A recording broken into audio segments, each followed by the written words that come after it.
Namaste. How is number 4? Numerologically, number 4 is connected with which planet?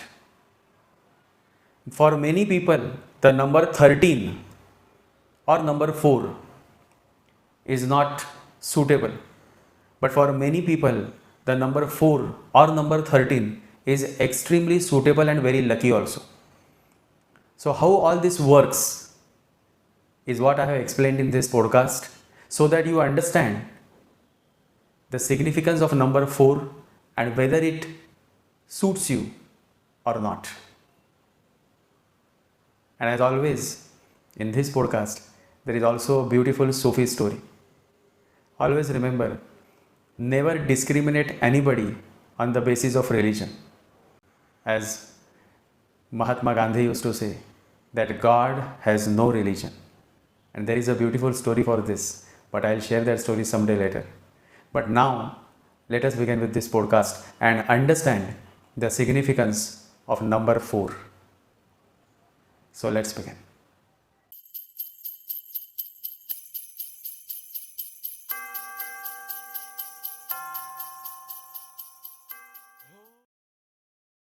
Yesterday, Mohan came with a new question. He asked, I am planning to buy a new apartment and I have liked a flat. I asked, what is the flat number? And Mohan said, it is on the top 10th floor and the flat number is 1003. I said, seems you are very much interested to enter the domain of Rahu. My fellow, be aware, 1003 is Rahu and you are going through Rahu Mahadasha. Mohan immediately dropped the idea of booking flat 1003. I said, you can buy some other available flat, but be aware, the sum total of the flat number must not come down to 4. Whenever your house or flat number comes down to the sum total of 4, you should make a note that Rahu presides over your house. So it is a given fact that you are living in a Rahuish home when your house or flat number is 004, 103, 202, 301, 409, 508, 607, 706, 805, 904, 1003, 1102, 1201 or your flat number is 1300. Any flat number whose sum total comes down to number 4 means the flat is under Rahu's influence. But Rahuish home is not always bad. It depends on who is the owner of the house. It depends on what is the profession of the owner. It depends on whether Rahu is beneficial or not beneficial in the flat owner's horoscope. It all comes down to the basic horoscope. You see, that is why numerology is not effective unless you have a strong astrology knowledge base. Rahuish home or number 4 home is positive and lucky for those professionals who are working in the media, that is news channels, as news reporter, news anchor or TV journalist, or someone who is working in the newspaper, print media as a journalist or editor, or someone who is doing PRO, public representative officer, or someone who is a politician, an elected representative or a party worker, or a party spokesperson, or someone who is a film actor or actress, or someone who is an ambassador, foreign country representative, or someone who is into digital marketing field. For all these professions, a number 4 house or a number 4 flat is beneficial. Similarly, number 4 house is also lucky for individuals indulging in negative professions such as underworld or witchcraft or frauds, cheaters and gangsters. So you see, basically Rahuish men and women who are active in Rahuish professions, for such men and women the number 4 apartment or flat proves beneficial. Number 4 house brings you face to face with the public. So if Rahu is beneficial in your horoscope, then this house number 4 or sum total of your flat number, if it comes to 4, then you can become a popular figure among the public. But the real question remains, what about those fellows whose Rahu is not beneficial, whose profession is different from the professions that I just mentioned, and for whom Rahu is not beneficial but utterly hazardous to their growth? And my podcast is specifically for non-Rahuish fellows, because non-Rahuish fellows suffer from Rahu's wrath. A Ketuish person suffers from Rahu, and a Rahuish person suffers from Ketu. So now let us see the remedies that you can perform to overcome the ill effects of your house number 4 or sum total of your house number 4.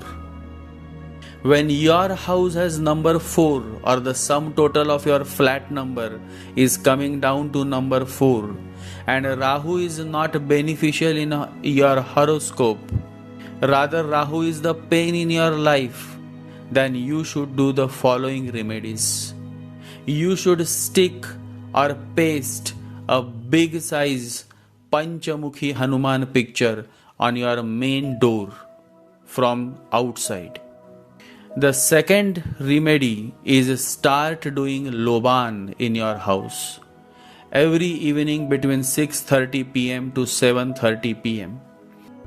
It is a wonderful way of purifying the environment that is your home in which you live day in and day out. Loban is generally done in Dargah. Dargah is a place of worship. It is a place where the body of a great Sufi saint is buried and worshipped day in and day out by those who keep no discrimination between a Muslim or a Hindu. Dargah, or the holy shrine of Sufi saint, is a highly powerful divine place where people from all faiths, Hindu, Muslim, Christian, Buddhist, come and seek his divine intervention. The famous Haji Ali Dargah of Mumbai or the famous Ajmer Khwaja Sahib Dargah in Ajmer welcomes millions of people from all faiths and walks of life. And there are many more such divine shrines, Dargah, across India. But those fellows who are still stuck in the idea that I am Hindu and so how I can visit a Dargah will never understand. They will remain stuck. Always remember, a place of worship, especially a shrine, a Dargah, knows no discrimination. Simply because all these great Sufi saints never in their life discriminated anybody. To them, Hindu was as good as a Muslim, and a Muslim was as good as a Christian, and a Christian was as good as a Buddhist, and a Buddhist was as good as a Sikh. Reminds me of a beautiful story, the story of Sufi saint Khwaja Sahib Moinuddin Chishti of Ajmer. Chishti was a great mystic, one of the greatest ever born, and he was a musician. To be a musician is to be against Islam because music is prohibited. He played on the sitar and on other instruments. He was a great musician and he enjoyed it. 5 times every day, when a Muslim is required to pray the 5 ritual prayers, he wouldn't pray. He would simply play on his instrument. That was his prayer. He lived in his own divine world. He was just himself. This was absolutely anti-religious, but nobody could say anything to Chishti. His aura, his presence itself was so enchanting that people used to forget the very reason for which they had come to meet him. Many times people would come to tell him so, and he would start singing, and the song would be so beautiful, they would forget completely why they had come. He would start playing on his instrument, and it would be so prayerful that even scholars and pandits and imams who had come to object wouldn't object. And when they were back at their home, they would remember why they had come. Moinuddin Chishti's fame spread over the world. He was popularly known as Khwaja Garib Nawaz, which means the one who shows kindness to the poor. From every part of the world, people started coming. One man, Jilani, himself a great mystic, came from Baghdad just to see Chishti. When Chishti heard that Jilani was coming, he felt, to pay respect to Jilani, it will not be good to play my instrument now. Because he is such an orthodox Muslim, it will not be a good welcome. He may feel hurt. So only for that day, in his whole life, he decided he would not play. He would not sing. Such a humble soul. He was such a great persona.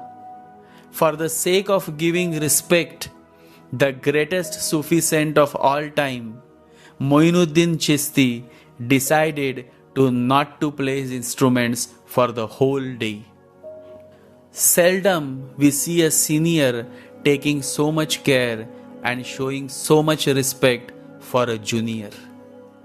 And to be precise, it is not the greatness or some special about the junior. In fact, it is this caring quality that makes the senior a special person, a wonderful person. So Chishti waited from morning, and in the afternoon Jilani came. Chishti had hidden his instruments. When Jilani came and they both sat in silence, the instruments started to make music. The whole room was filled. Chishti became very puzzled over what to do. He had hidden them, and such music he had never known before. Jilani laughed and said, "Master, rules are not for you. You need not hide them. Rules are for ordinary people. Rules are not for you. You should not hide them. How can you hide your soul? Your hands may not play. You may not sing from your throat. But your whole being is musical. And this whole room is filled with so much music, with so many vibrations, that now the whole room is playing by itself." What a beautiful story. A rose is a rose. No matter how much you hide it, it will keep spreading its fragrance, its bliss. Moinuddin Chishti was such a rose, a very, very precious rose. To show respect towards Jilani's Mohammedan conventions, he humbly tried to hide his instruments, his music. But the very fragrance of his music, the very source of his blissful music, was filled in every cell of his body, that even without his touching the instruments, Jilani could hear the soft, enchanting, blissful music. He was just himself. All his life, he never tried to become. He was just happy to be himself. This is how the great Sufi saints are. They are beyond the walls of all religions. They are the angels who can help you find the way. I humbly prostrate before all the great Sufi saints. May their blessings be upon me and on all my listeners and followers. Dargah is a place of worship, the most holiest place. It signifies Jupiter and not Rahu. Always remember, Sai Baba spent his whole life in uniting the Hindus and Muslims. Whenever a Muslim would come to seek Baba's blessing, Baba would say, Ram tera bhala kare, meaning Lord Ram bless you, referring to Lord Ram, the Hindu deity. And when a Hindu would come to seek Baba's blessing, then Sai Baba would say, Allah tera bhala kare, meaning Allah bless you, referring to Allah, the Muslim faith. You see, he would do this purposely so as to make everybody aware that Ram or Rahim, Ram or Allah are one and the same. To help his devotees realize that God has no religion. If you are a devotee of Sai Baba, if you truly love Sai Baba, then you will never discriminate between a Hindu and a Muslim. Sai Baba says, let us love and serve each other and be happy. Sai Baba used to say, Sabka Malik Ek, meaning the Holy Divine Master is one for the whole humanity. And so where is the question of Hindu, Muslim, Christian or Sikh? These are just nameplates that you carry all your life, and in the process miss to realize the true essence of life. The true essence of life is love. Love is the only and true religion. Always remember, you will continue to suffer and you will face many miseries as long as you remain trapped in the four walls of religion and dogmas. It is only when you break the walls that you experience freedom, the first breath of freedom, true freedom, absolute freedom. Freedom is at the core of your happy life. Possessiveness kills love. It is only freedom that nurtures love. Let there be more love in your being. Don't wait for others to shower love on you. That is the mistake that most people do. You first love yourself, because it is only when you love yourself that you will start loving others. It is only when you start loving others that others will start loving you. It all begins from you. The first ripple of love has to form within you, within your heart. Always remember, the first ripple of love has to rise in your heart. If it has not risen from yourself, it cannot rise for anybody else, because everybody else is farther away from you. And so, the first ripple of love has to rise in your heart first. Love to all my listeners, followers, and fellow travelers.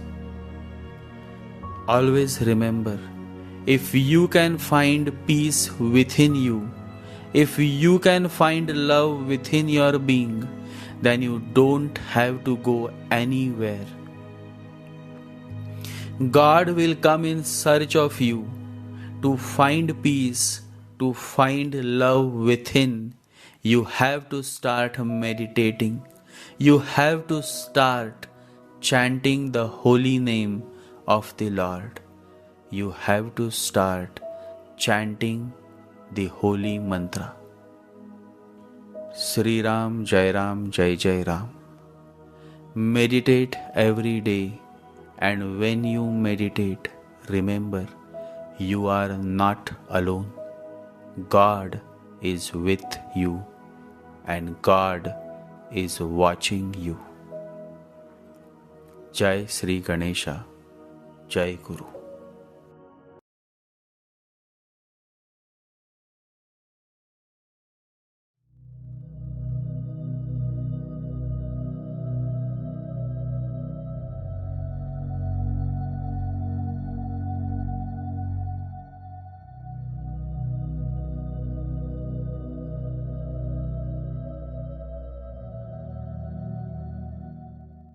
Om Gam Ganapataye Namaha.